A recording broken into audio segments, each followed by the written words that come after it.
Muy bien, hermano, entonces mirando en el Evangelio de San Juan, el tema para esta mañana, hermano, en el estudio que estamos teniendo del primer capítulo, anótense, a los que les gusta siempre llevar apuntes, tomar nota, ¿no? Para repasar en casa.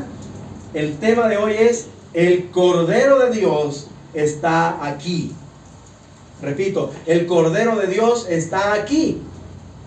Recuerden, hermano, que en el estudio de San Juan que estamos teniendo, el apóstol Juan, en su libro, después de presentarnos a Jesús como el Verbo, el eterno Dios, creador, dice, fuente de vida, fuente de luz, ¿no? Que se encarnó para mostrarnos a Dios.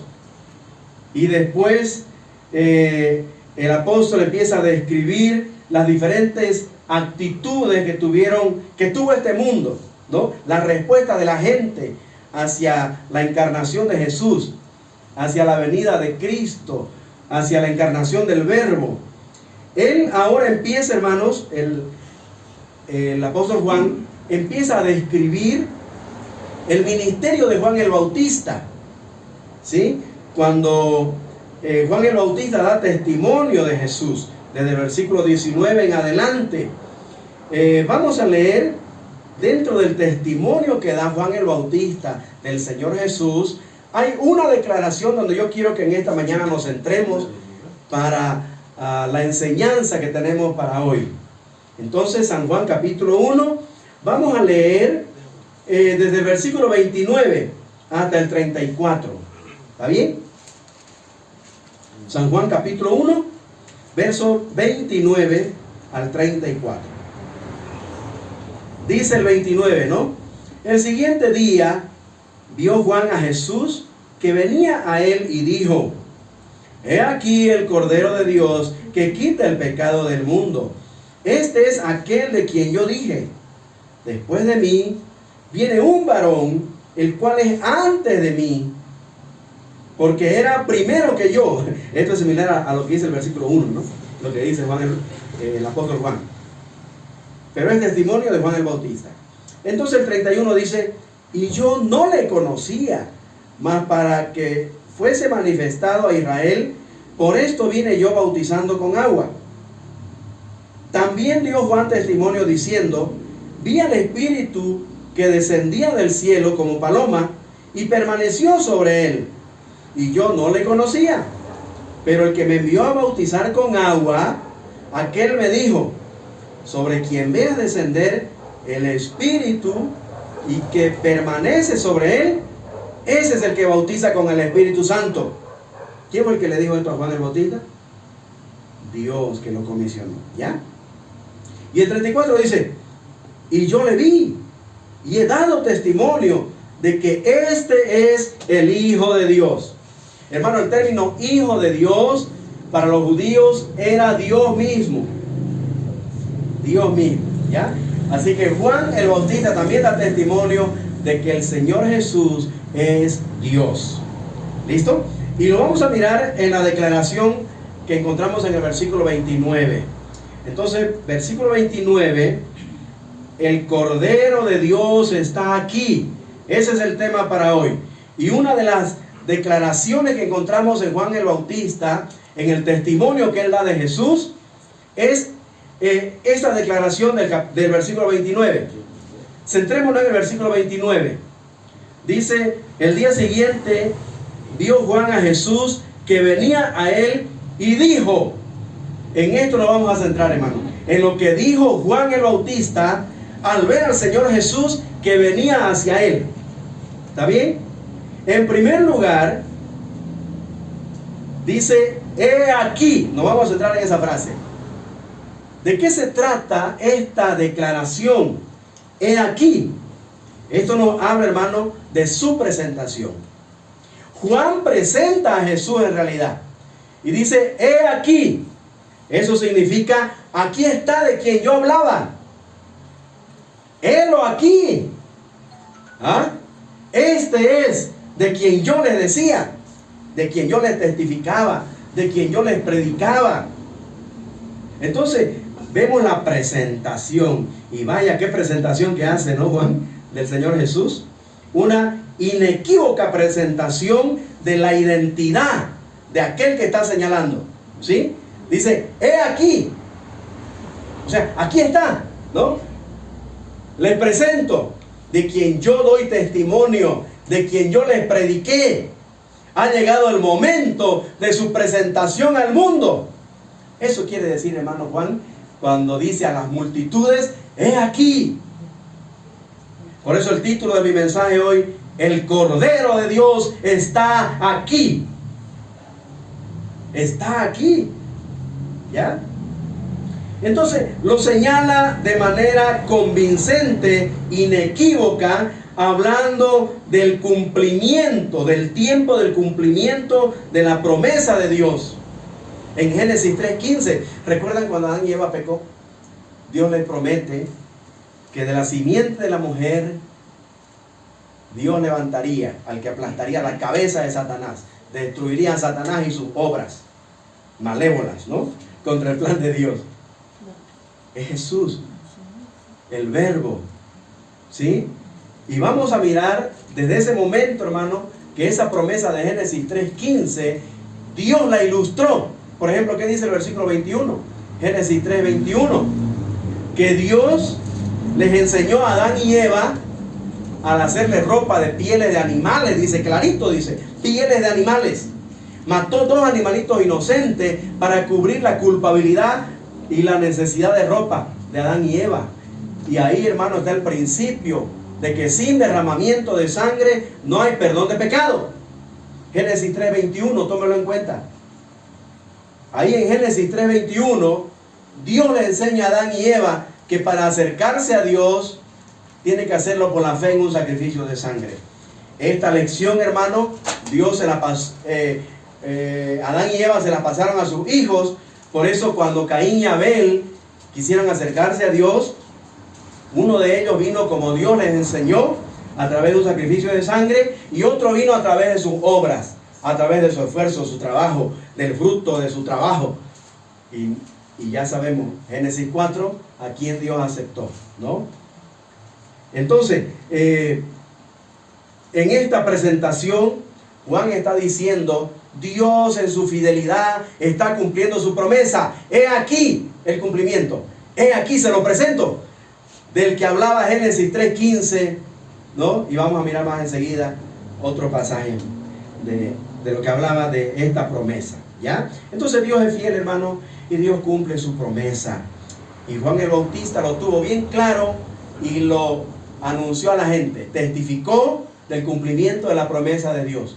He aquí una presentación inequívoca de quién estaba frente a él. Número 2, sigamos con la declaración. Dice, he aquí, ¿quién? Léalo, subrayelo. El Cordero de Dios. El Cordero de Dios. Hermano, esto es muy importante subrayar y tomarlo en cuenta. No es cualquier personaje que está presentando Juan el Bautista, ¿ya? Y no es cualquier cordero también. Ahora, el pueblo de Israel a quien se dirige Juan el Bautista sabía de qué estaba hablando Juan el Bautista cuando dice el Cordero de Dios. ¿Por qué? Porque aquí tenemos en primer lugar la identidad de este personaje. La primera declaración, he aquí, habla de su presentación. Y vaya qué presentación que le hace, ¿no? Juan. Y la segunda frase, el Cordero de Dios, habla de su identidad. Juan lo identifica y nos dice de que las figuras, las sombras del Antiguo Testamento en cuanto al Cordero, están cumplidas en el Cordero de Dios. Aquí está el Cordero de Dios, de lo cual los otros corderos eran figuras, eran sombra, como dice Hebreos, ¿no? En el libro de Hebreos explica bien eso, capítulos 7, 8, 9 y 10, de toda esta ley ceremonial en cuanto al trato del pecado y cómo acercarnos a Dios y tener una comunión, una relación con Él. Antes, era a través de un sacrificio de sangre. Claro que los del Antiguo Testamento, desde Abel, ¿no? Enoc, Noé, Abraham, etc., ellos miraban al futuro. El corderito que ofrecían representaba a aquel que habría de venir un día y morir, derramar su sangre para limpiar, para quitar el pecado de la humanidad. Así que ellos miraban al futuro, aquel Cordero de Dios que iba a venir, cumpliendo Génesis 3:15, esa promesa, ¿no? Entonces, todo aquello era figura de aquel que había de venir. Por eso Juan dice, este es el Cordero de Dios, ¿ya? En él se cumplen todas las figuras del Antiguo Testamento, la de Génesis capítulo 4, bueno, empezando desde Génesis 3:21, ¿no? Génesis 4, Génesis 22, ¿recuerdan cuando Abraham iba a ofrecer a Isaac, su hijo, por petición de Dios? ¿Qué hace Dios? Dios provee un sustituto para Isaac. ¿Recuerdan esa historia? Génesis 22. Ese es el Cordero, hermano. ¿Recuerdan cuando en la última plaga en Egipto, Dios saca a su pueblo con mano fuerte? ¿Recuerdan cuál fue la última plaga? La muerte de los primogénitos. En Éxodo capítulo 12, usted anótelo y lo lee en casa, ¿ya? Éxodo capítulo 12, Dios da la instrucción de cómo Dios lo iba a sacar a su pueblo con esa última plaga. Pero le dice, para evitar la muerte del primogénito de los israelitas y de cualquier persona, porque también la invitación era para los egipcios, que hayan obedecido a este mandato, iban a ser libres de la muerte, del ángel de la muerte, que iba a matar al primogénito. ¿Cuál era la instrucción? Escoger un cordero. ¿Cómo iba a ser ese cordero? Sin mancha, sin defecto, o sea, lo más perfecto, bien presentable posible, porque estaba representando al Cordero de Dios. Y le dice, lo van a matar, le van a sacar la sangre, y con la sangre se van a hacer un hisopo, más o menos así como esto, ¿no? Unas ramitas, y con la sangre van a pintar los dinteles de la puerta de su casa. Así el ángel de la muerte, cuando pase, va a ver sangre. Ah, ya alguien murió aquí, dice, ¿no? En lugar del primogénito, y pasa de largo. La palabra Pascua significa pasar de largo, ¿no? El ángel pasó, eso es la fiesta de la Pascua. Ya alguien murió ahí, en lugar de ese primogénito. Y así que donde no veían la sangre en la puerta, ahí pues entraba el ángel de la muerte y lo mataba al primogénito de esa casa. Por eso murieron muchos en esa noche, ¿no? Entonces, el Cordero de Dios, de cual corderos en el Antiguo Testamento eran figuras, ahora Juan clarito presenta su identidad a la multitud que le estaba siguiendo y le estaba escuchando, ¿ya? Entonces, el Cordero de la expiación, ahí estaba presente, ¿ya? También la provisión de Dios. Génesis 22, 13 al 14, ya les mencioné, pero pueden anotar los versículos 13 y 14, cuando Dios provee un sustituto para Isaac. Entonces, cuando Dios le dice, Abraham, detente, ¿no? Ya sé que me crees a mí, ¿no? Ya sé que estás listo a obedecerme. Entonces, aquí está mi provisión para sustituir a tu hijo. Y él mira y ahí dice un carnero ahí trabado, ¿no? Con sus cuernos en un zarzal. Y ahí, la provisión de Dios. Así que ya nomás, sin pensarlo dos veces, reemplaza a Isaac por ese cordero, por ese animalito inocente. ¿Qué le parece? Todo esto es figura. Entonces, cuando Juan el Bautista le dice a la gente, el Cordero de Dios, aquí está, ya los judíos pensaron en el Cordero de Génesis 3:21, en el Cordero de Génesis 4, en los corderos que ofrecían en el tabernáculo, ¿no? En las ceremonias religiosas de la expiación. Y falta hablar todavía del Cordero de la expiación. ¿Recuerdan esa fiesta? La fiesta de la expiación. Cuando el sumo sacerdote entraba con la sangre del cordero una vez al año al lugar santísimo a ofrecer sacrificio por el pueblo. Pero estos sacrificios, hermanos, del Antiguo Testamento, esta ley ceremonial, dice Hebreos capítulo 7, 8, 9 y 10, esos 4 capítulos hablan de esto. Dice que no podían quitar el pecado del pecador, solo lo cubría, solo lo cubría. O sea que estaba ahí, ¿no? En el propiciatorio, pero estaba cubierto. Hasta que venga el que quita, el Cordero de Dios, que vamos a ver ahorita a qué vino. ¿Ya? Entonces toda esta figura, Juan el Bautista presenta a quien cumple todo esto. El Señor Jesús, hermano. El Verbo encarnado. Nuestro Señor y Salvador. ¿Ya? Entonces, su identidad. Número 3. La siguiente frase dice: el Cordero de Dios, que ¿qué hace? Que quita. No dice que cubre ya. Por eso fue una vez y para siempre su sacrificio. Ya no cada vez como en el Antiguo Testamento. ¿Ya? ¿Por qué? Porque Él quita el pecado. Quita el pecado. Anótese. Esta frase nos habla de su misión. La misión de Jesús. El propósito por el cual Él vino a esta tierra fue ¿para qué? Ahí dice eso, para quitar el pecado. Para quitar el pecado, hermano. Vamos a ver de dónde, en la última frase. Pero pensemos, hermano, en quitar. ¿Qué quiso decir Juan con esta declaración? El que quita. La palabra tiene que ver con alzar. O sea, Cristo alza y lo lleva de ese lugar. Es decir, quita tu pecado, lo alza de ti y lo traslada a otro lugar. Esa es la idea. Por eso la Biblia dice que el Señor perdonará tu pecado y nunca más se acordará de ello. Dice, ¿no? Lo echará a lo profundo del mar. Lo echará, dice Isaías, bajo sus espaldas. O sea, atrás de la espalda de Dios. Imagínense dónde será eso, ¿no? Dios lo llena todo. ¿Dónde quedará su espalda? Lo único que sé es que quedará lejos de mí, lejos de ti, porque Él lo va a quitar. Él lo va a quitar. Esa es la misión del Cordero de Dios, hermano. Él vino para quitar. Para quitar. Eso tiene que ver con hacerse responsable de. Hacerse responsable de tu culpa. Quitarla de ti y hacerse responsable. Yo pago esto, ¿no?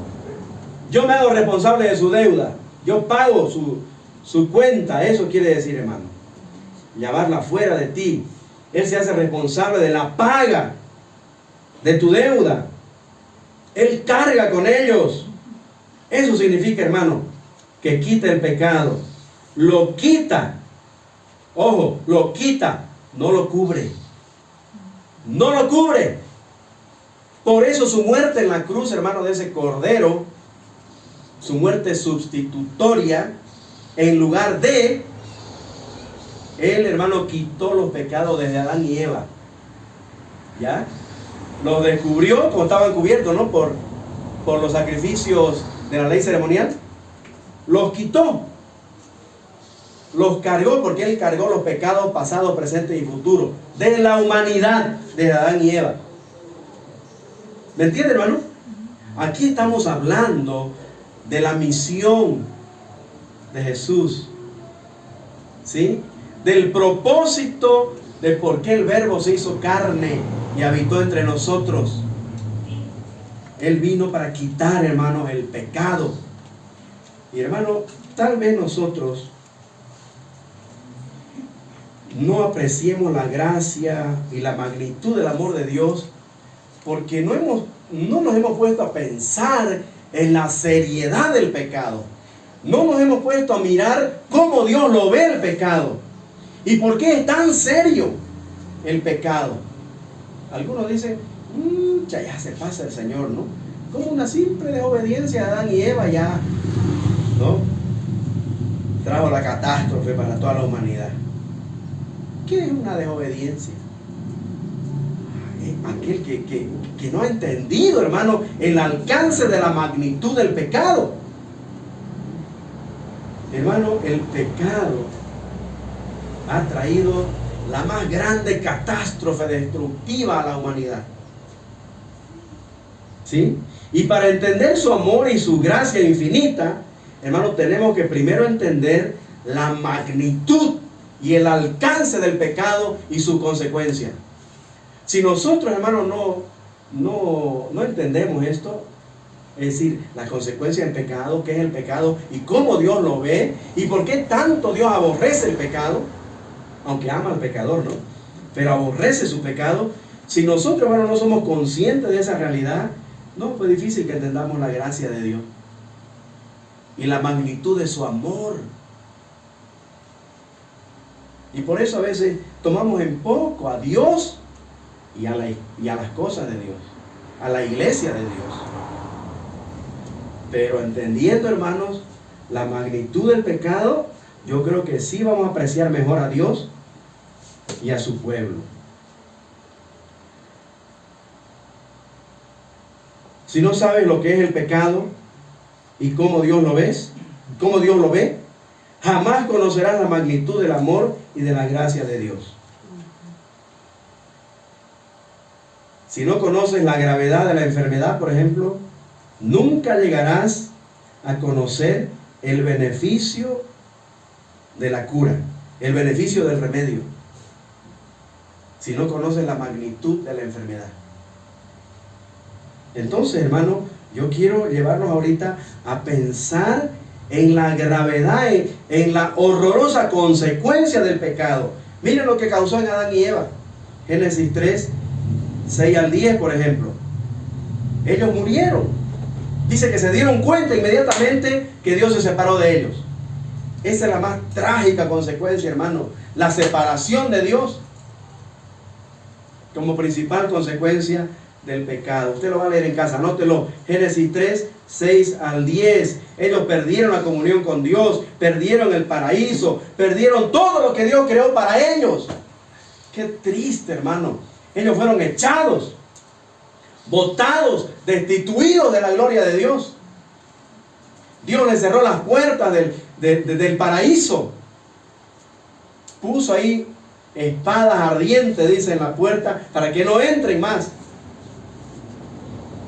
Es triste, hermano, perder lo que Dios ha creado para ti.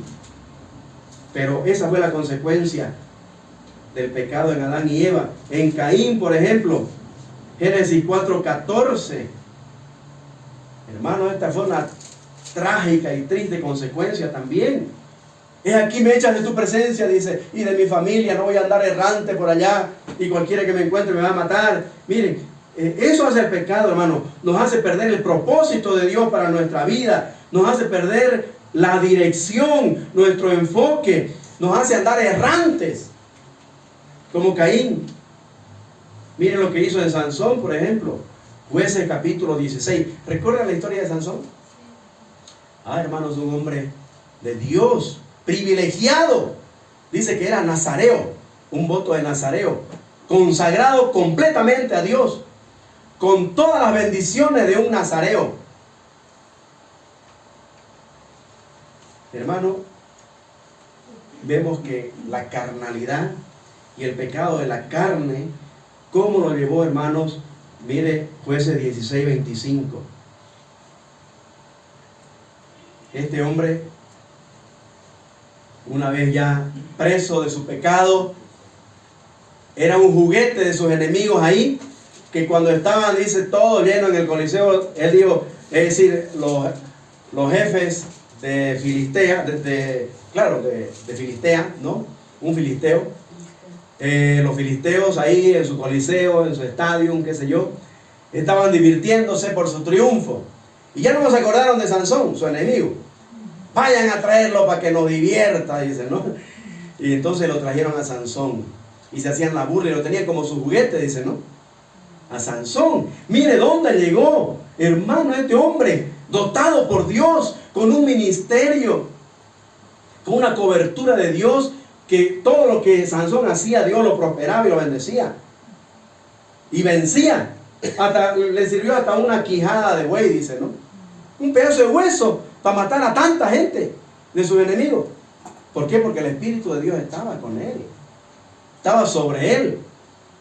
Pero ahora lo vemos aquí de juguete. de sus enemigos. Eso es lo que hace el diablo, hermano, el enemigo con el pecado en nuestra vida. Jueces 16:25. Sirvió de juguete en manos del enemigo. Entonces él perdió, hermano, la unción de Dios, perdió el ministerio. ¿Y saben qué? En ese momento, Jueces 16, él tiene una muerte vergonzosa. ¿Por qué? Porque muera yo con ellos, dice, ¿no? Cuando, ¿recuerdan eso último que hizo? ¿Qué hizo? Tumbó todo el edificio sobre él y todo lo que había ahí. Y dice que esa última hazaña que hizo Sansón mató a más enemigos que en toda su vida. Porque todo el coliseo se derrumbó sobre él y todos sus enemigos. Una muerte vergonzosa, hermano. ¿Por qué? Porque no lo encontraban. Encontraban a puro eso. Murió entre los impíos, entre sus enemigos, entre los paganos filisteos. Qué muerte más vergonzosa, hermano, para aquel que no supo mantener su unción y su comunión y su consagración con Dios. Hermano, es triste lo que hace el pecado en nuestra vida. Mire lo que hizo con David, uno de mis personajes favoritos.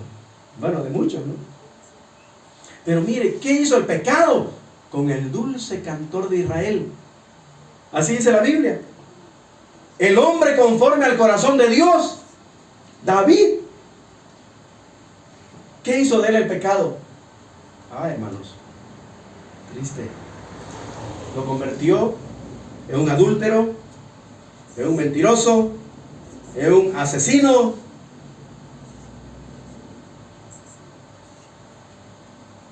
¿No es verdad? ¿Y cuál fue la consecuencia? Hermanos, triste. La familia dividida. Muere ese hijo del adulterio y ese hijo de la fornicación. ¿No? Muere.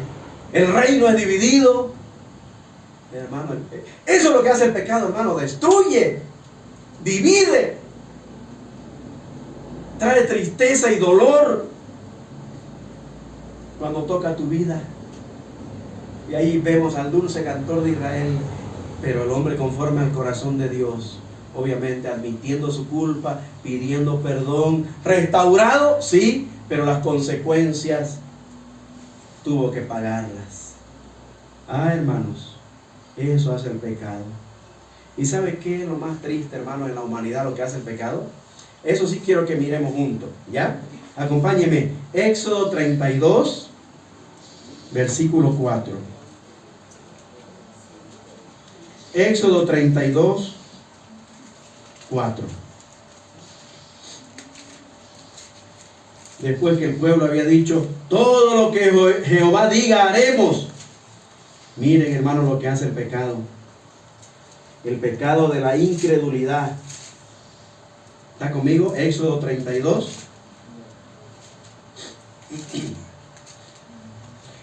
Vamos a leer desde el 1 para entender mejor el contexto. Dice, viendo el pueblo que Moisés tardaba en descender del monte, se acercaron entonces a Aarón y le dijeron, levántate, haznos dioses que vayan delante de nosotros, porque a este Moisés, el varón que nos sacó de la tierra de Egipto, no sabemos qué le haya acontecido. Y Aarón les dijo, apartad los zarcillos de oro que están en las orejas de vuestras mujeres, de vuestros hijos y de vuestra hija, y traédmelos. Versículo 3, Éxodo 32. El versículo 3 dice, entonces todo el pueblo apartó los zarcillos de oro que tenían en sus orejas y los trajeron a Aarón. Ahora mira el 4. Y él los tomó de la mano de ellos y le dio forma con buril e hizo de ello, subraye, ¿qué hizo? Un becerro de fundición. ¿Qué es un becerro? Un toro, pero un torillo. ¿Ya? Mire usted. Hizo con ello un becerro de oro de fundición. Entonces dijeron, escuchen lo que dijeron, lo que dijo la gente, hermano. ¿Qué dijeron? Subrayelo. Israel, estos son tus. Qué triste, hermano. Qué triste. ¿Qué más? Que te sacaron de la tierra de Egipto. Ay, hermanos, eso hace el pecado. Una distorsión del concepto que tenemos de Dios. Distorsiona la imagen de Dios el pecado, hermano.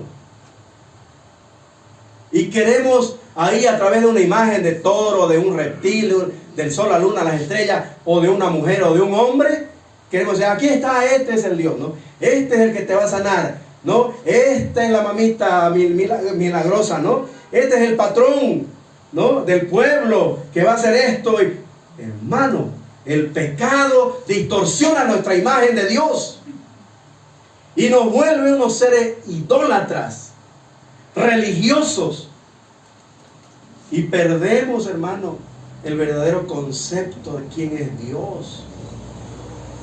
Hermano, el pecado no es que nos hace odiar a Dios, nos hace olvidar quién es Él, nos hace olvidar cuánto nos ama. Hermano, el pecado destruye nuestro concepto de quién es Dios. Y mientras no entendamos la magnitud del pecado, hermano, en nuestra vida, no vamos a apreciar su amor y no vamos a apreciar su gracia. ¿Se dan cuenta? Entonces, con la declaración que dice Juan, que quita el pecado, estamos hablando, hermano, del propósito de la venida de Cristo. ¿A qué vino Cristo? ¿Cuál fue su misión principal? Quitar el pecado, tratar el tema del pecado primero. ¿A quién afectaba el pecado? ¿Qué dice la última frase? ¿El pecado de quién? Estamos en Juan 1:29. Del mundo. Hermano, Él vino a quitar el pecado del mundo, no de cierta parte privilegiada de la humanidad, no de cierto grupo selecto. No, la oferta de salvación es para todos. Obviamente que se beneficia ¿a quién?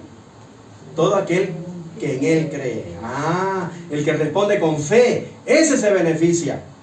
No es que Él vino a traer la salvación, es decir, no es que su muerte en la cruz sea la salvación universal, que todos ya son salvos porque Cristo murió y pagó el pecado. No, se beneficia el que cree, el que le recibe, el que acepta su muerte a su favor. Ese se beneficia, hermano. Entonces, el alcance de su obra expiatoria es al mundo. ¿Está bien? Al mundo, hermano. Pero se beneficia tristemente, como dice Juan 3:16, para que todo aquel, personal e individualmente, ¿ya? En Él cree. ¿En quién? En el Cordero de Dios, en el Hijo de Dios, en el Verbo encarnado, en el Hijo de Dios. No hay donde perderse. No es en el becerro o en cualquier estatua o imagen distorsionando la imagen de Dios. Nada que ver.